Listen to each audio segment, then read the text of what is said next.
लग्नाची बेडी या मालिकेच्या आजच्या भागामध्ये आपण पाहणार आहोत. मधूने बॅग भरलेली आहे आणि मधू बाहेरगावी चाललेले आहे. मधू रुक्मिणीला हाक मारते आणि सांगते की मी बाहेरगावी चाललेले आहे. रुक्मिणी हॉलमध्ये येते तेव्हा तिला दिसतं की मधूने बॅग भरलेली आहे. मधू नक्की कुठे चाललेली आहे असा प्रश्न आता तिला पडलेला आहे. तेव्हा मधूने क्लिअर केलं आहे की मी काही कायमची घर सोडून चाललेली नाही आहे. माझी ममा आजारी आहे आणि तिची तब्येत खराब असल्यामुळे मला तिच्याकडे जाणं गरजेचं आहे. तिची तब्येत नीट झाली की मी लगेच माघारी येईल असं मधूने सांगितल्यानंतर रुक्मिणीला बरं वाटतं. रुक्मिणी म्हणते, "तू लवकरात लवकर ये कारण मी राघवशी तुझ्या लग्नाच्याबद्दल बोललेले आहे." हे ऐकल्यावर मधूला तर खूप आनंद झालेला आहे.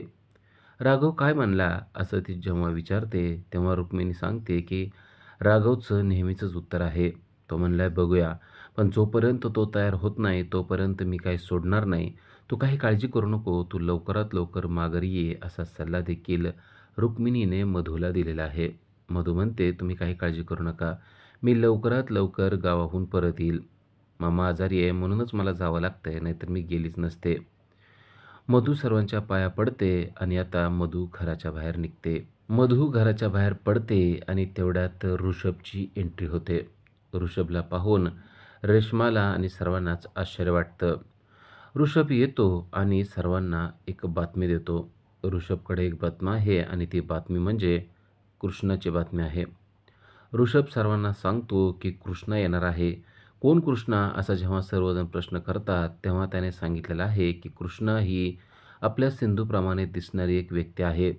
कृष्णा राघवला कशी भेटली आणि ती नक्की काय करते या सर्व गोष्टींची इत्थंभूत माहिती ऋषभने सर्वांना दिलेली आहे. कृष्णा म्हणजे काय सिंधू नाही आहे, तर सिंधूसारखी हुबेहूब दिसणारी व्यक्ती आहे, हे देखील त्याने सांगितलेलं आहे. पण असं असू शकतं असा प्रश्न आता सर्वांना पडलेला आहे. तर रुक्मिणीला मात्र सिंधूसारखी व्यक्ती आपल्या घरी येते ही गोष्टच पटलेली नाही आहे. काय गरज आहे चोर असलेल्या मुलीला घरामध्ये आणण्याची आणि तिने घरात काय उपद्व्याप केला तर काय करायचं? परत तेवढ्यात रत्नाकर येतो आणि म्हणतो की मीच या गोष्टीला परवानगी दिली आहे. राजश्रीची तब्येत नीट होणं हे माझ्यासाठी प्राधान्य आहे. तर इकडे राघव, कृष्णा आणि कृष्णाची मावशी यांची एंट्री रत्न पारखींच्या घराच्या जवळ झालेली आहे. रत्न पारखींचं घर पाहिल्यानंतर कृष्णा आणि कृष्णाची मावशी यांचे डोळे गरगर फिरतात. "अरे वा, हे तर आलिशान आहे" असं म्हणून कृष्णा चक्क शिट्टी वाजवते. शिट्टी वाजवलेली कृष्णा पाहून राघव तिला खवळतो आणि म्हणतो, "घराच्या समोर अशी शिट्टी वाजवायची नाही." तेव्हा कृष्णा म्हणते, "आपल्याला अशी सवय आहे. बघ ना कसलं भारी घर आहे आणि खरं तर आपण याला पैसे वाढवून मागायला पाहिजे असं होतं." असं देखील कृष्णाने मावशीला म्हणलेलं आहे. मावशी म्हणते, "होय अगं, चुकलंच आपलं. याला मागितले असते ना, याने मागितले एवढे पैसे दिले असते." कृष्णा मात्र जाम खुश झालेले आहे. आता रत्नाकर सलमान सांगतोय, की माझ्यासाठी कृष्णा घरामध्ये येणं खूप गरजेचं आहे. कारण राजश्रीची तब्येत खूप खराब आहे आणि त्यामुळं मला हा निर्णय घ्यावा लागला आणि मी कोणाची परवानगी न घेता डायरेक्ट राघवला हा निर्णय सांगितला आहे. तर रुक्मिणीला ही गोष्ट अजिबात पटलेली नाही आहे. रुक्मिणी म्हणते की मला ही गोष्ट पटलेली नाही आहे. आता तुम्ही करताय तर करा, पण मला या गोष्टीमध्ये सहभागी करू नका. तर राघव कृष्णाला सांगतोय की घरामध्ये व्यवस्थित राहायचं. त्याचबरोबर राघवच्या मनामध्ये विचार येत आहेत की कृष्णा तू कितीही नाटक कर, पण तू सिंधू आहे हे एके दिवशी मी सिद्ध करेल. आता कृष्णा अगदी दारात येऊन उभारले आहे आणि दारातच सर्व व्यक्ती असतात. दारात रत्नपारखी कुटुंबाचे सर्व व्यक्ती वाटच पाहत बसलेले असतात आणि तेवढ्यात कृष्णाची एंट्री होते. कृष्णा त्या सर्वांना पाहते आणि ते सर्व कृष्णाला पाहतात तेव्हा चेहरा बघण्यासारखा झालेला असतो. रुक्मिणी तर अगदी डोळे मोठे करून तिच्याकडं पाहत असते. कृष्णा पाहते की सर्वांना खूप मोठा धक्का बसलेला आहे, पण कृष्णाला मात्र कशाचंच काही वाटत नसतं. रत्नाकर, ऋतुराज, ऋतुजा, रुक्मिणी यांचा चेहरा अगदी पाहण्यासारखा झालेला असतो. ही तर सिंधूच आहे, असंच त्यांना वाटत असतं. पण सिंधूसारखी हुबेहूब दिसणारी ही कृष्णा आहे, हेही त्यांना माहीत असतं. कृष्णाने आता घरामध्ये एंट्री करण्याचा निर्णय घेतलेला आहे आणि ते उजवा पाय टाकून घरामध्ये एंट्री करते. कृष्णा मात्र अगदी तिच्या मस्तीमध्येच असते आणि मस्तीमध्येच ती आता घरामध्ये एंट्री करते. राघव त्यांना म्हणतो की तुम्ही दोघी पण आत या. कृष्णा आणि तिची मावशी दोघींनाही त्याने हॉलमध्ये आत बोलवलेलं आहे. कृष्णाला पाहून रुक्मिणीच्या मात्र चांगल्याच शिट्ट्या वाजलेल्या आहेत. अरे ही तर सिंधूच आहे की काय, असा प्रश्न देखील तिला पडलेला आहे. आता कृष्णा आणि कृष्णाची मावशी या हॉलमध्ये येतात. हॉल पाहून तर त्यांना खूपच आनंद होतो. भला मोठा हॉल, बापरे किती मोठं घर आहे हे. खरंच आपण पैसे वाढवून घ्यायला पाहिजे होते, असा पश्चाताप आता कृष्णाला होत आहे. घरातल्या सगळ्या वस्तू पाहून तिला अगदी आनंद झालेला आहे आणि जवळच असलेलं फ्लॉवर पॉट उचलून ती त्याला हलवायचा प्रयत्न करते. तेव्हा रुक्मिणी तिच्याजवळ येते आणि म्हणते की या घरामध्ये कोणत्याही वस्तूला हात लावायचा नाही. पण कृष्णा मात्र रुक्मिणीकडे दुर्लक्ष करते आणि सोफ्यावर जाऊन उभा राहते. वा, कसला मोमो सोफा आहे असं म्हणून चक्क सर्वांच्या समोर ती जोरजोरात त्यावर उड्या मारायला लागते. हे पाहून तर सर्वांना मोठं आश्चर्यच होतं. ऋतुजा कृष्णाला म्हणते की काय चाललंय? अगं आमच्या इथं लहान मुलंसुद्धा असं वागत नाहीयेत. ही कसली पोरगी आहे? काय करायला लागलेले आहे हे? रुक्मिणीला मात्र कृष्णाच्या या वागण्याचा खूपच त्रास होत आहे. राघव, या मुलीला आत्ताच्या आत्ता खाली उतरायला सांग, नाहीतर माझ्या इतकं वाईट कोणी नाही, असं ती सांगते.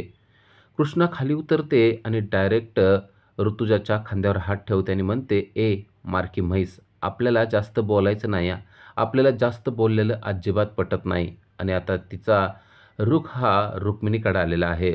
ती रुक्मिणीला बोलते की आपल्याशी सभ्य भाषेत बोलायचं. आपल्याला अजिबात आरडाओरडा करून बोललेलं आवडत नाही. तुम्हाला आरडाओरडा करून बोलायची सवय असेल, पण आपल्याला ती सवय नाही आहे. आपल्याला चांगल्याच भाषेत बोलायचं. Give respect, take respect. कळलं? आणि एक गोष्ट लक्षात ठेवायची, या कृष्णाचा कारभार नाही ढिल्ला. जो नडला त्याच्यावर कृष्णा करणार हल्ला. अशा प्रकारे सर्वांना तिने दमच ठेवून दिलेला आहे. सर्वजण तिच्याकडे पाहतात. कृष्णा मात्र सर्व गोष्टींचा आनंद लुटत असते. रुक्मिणी आणि सर्वांना मात्र कृष्णाचं खूपच टेन्शन आलेलं आहे. राघव येतो आणि म्हणतो, तुमच्यासाठी मी रूमची सोय केलेली आहे. तुमचं साहित्य उचलायचं आणि त्यामध्ये ठेवायचं. कृष्णा म्हणते की अरे तुझ्या घरातले असे कसे आहेत रे?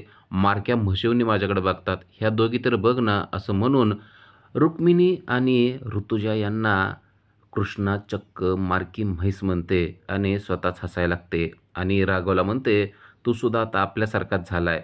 ती जेव्हा असं म्हणते तेव्हा राघवला सिंधूचीच आठवण येते. कारण सिंधूसुद्धा राघवला एकदा म्हणलेले असते की तुम्ही आता माझ्यासारखे होत चाललेले आहात. राघव म्हणतो म्हणजे कसा? तेव्हा ते म्हणलेले असते की तुम्हीसुद्धा माझ्यासारखे स्मार्ट होत चाललेले आहात. म्हणजे मी आता स्मार्ट नाही का? असं म्हणून तो सिंधूच्या मागे पळत असतो. कारण सिंधूने त्याची गंमत केली आहे हे त्याच्या लक्षात येतं. राघवच्या मनामध्ये एकच विचार आहे, कृष्णा तू कितीही नाटक कर, पण एके दिवशी तू कृष्णा नसून सिंधू आहेस हे मी सिद्ध करेल, असंच तो मनातल्या मनात म्हणत असतो.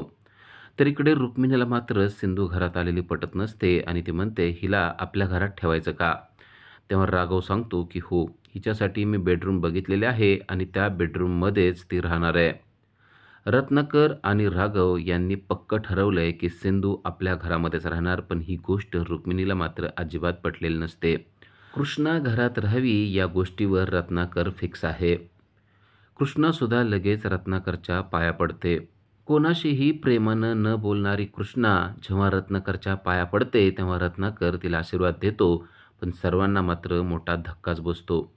ही कसं काय बरं याच्या पाया पडली असाच प्रश्न पडतो. आणि राघवच्या मनामध्ये मात्र तीच गोष्ट चालू आहे की तू कृष्ण नाही आहेस, तू सिंधूच आहेस, म्हणून तर तू बाबांना एवढा रिस्पेक्ट दिला. आता राघव त्यांना त्यांच्या बेडरूमकडे नेत असतो. तर इकडे मधू घरी चाललेले असते. जाण्याअगोदर ती राघवला फोन करत असते. कितीही फोन केले तरी राघव मात्र फोन उचलत नाही. म्हणून ती शकुंतलाला फोन करते आणि म्हणते, मला आता भीती वाटायला लागली आहे. राघवला किती जरी फोन केले तरी तो फोन उचलत नाही आहे. तेव्हा शकुंतला म्हणते की मी तुला सांगितलेलं आहे, तुम्ही लवकर या घरातून जाऊ नका. आता तुम्ही का चाललेला आहात ते सांगा.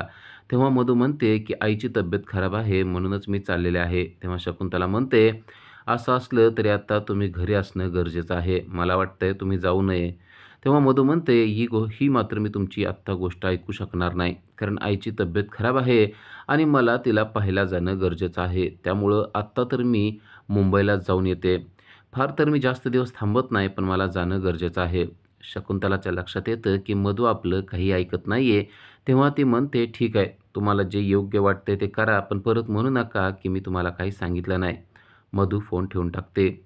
इकडे कृष्णा रत्नाकरशी बोलत आहे. "तुम्ही ना आपल्याला एकदम आपल्या बाबासारखे वाटलात म्हणून मी तुमच्या पाया पडले," असं तिनं एक्सप्लेनेशन दिलेलं आहे.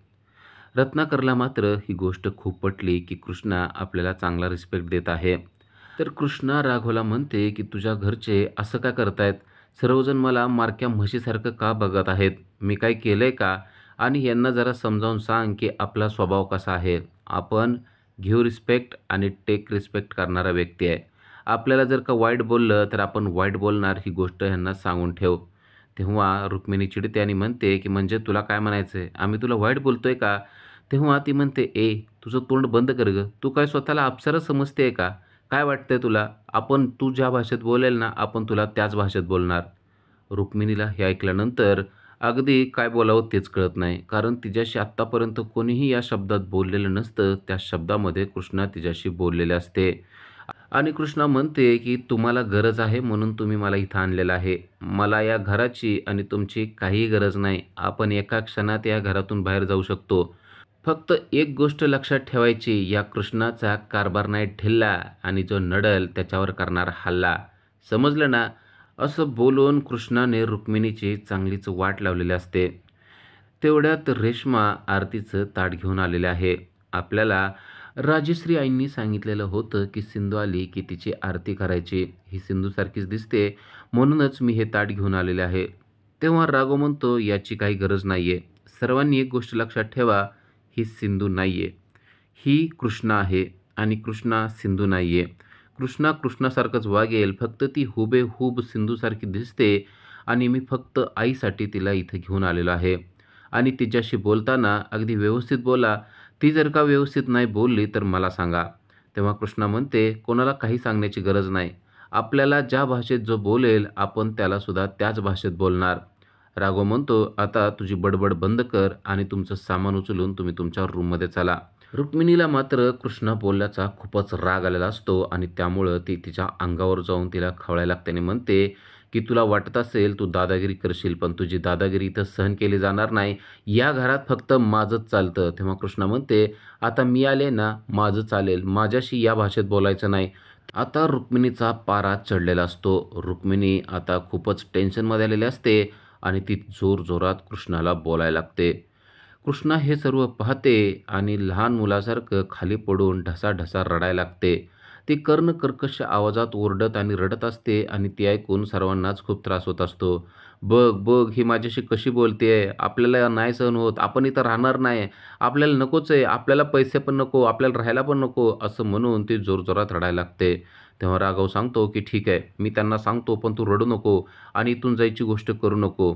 कृष्णा मात्र कोणाचं काहीच ऐकत नसते. आता कृष्णाचा सूर हा रडण्याचा असतो आणि कृष्णा ढसाढसा रडत असते. नुसती रडतच नसते, तर कर्णकर्कश आवाजात आरडाओरडा करत असते आणि हे ऐकून ऋतुजाला मात्र खूपच त्रास होत असतो.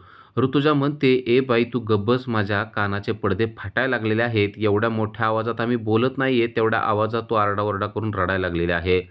राघव तिला आता शांत करण्याचा प्रयत्न करत असतो. तर ऋतुराज देखील तेच बोलत असतो, "कसल्याही परिस्थितीत तुझं रडणं बंद कर. माझ्या कानाचे पडदे फाटायला लागलेले आहेत." ऋतुजा देखील तिला हीच गोष्ट सांगत असते. पण ऐकेल ती कृष्णा कसली? कृष्णा मात्र काही ऐकत नसते. आता राघव देखील हतबल झालेला असतो. या कृष्णाला कसं समजावून सांगावं हे त्याला कळत नसतं. आता राघव तिच्याजवळ खाली बसतो आणि तिला समजावून सांगतो, "आरडाओरडा अजिबात करायचा नाही. तुला जर पटलं नसेल तर तसं स्पष्ट शब्दात सांगायचं. पण आरडाओरडा करून काहीही होणार नाहीये." उद्याच्या भागामध्ये आपण पाहणार आहोत, की रात्री लाईट गेलेली असते आणि अचानक मधू माघारी आलेले आहे. मधूला माहीत नाहीये, की इथं सिंधूसारखी दिसणारी कृष्णा आलेली आहे आणि लाईट गेल्यामुळे मेणबत्ती लावलेली असते आणि मेणबत्तीच्या प्रकाशामध्ये मधूला समोर कृष्णा दिसते.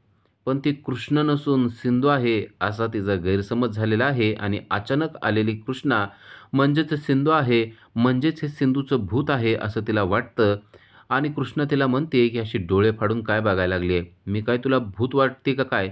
आणि असं म्हणल्यावर मधू डायरेक्ट बेशुद्ध पडते.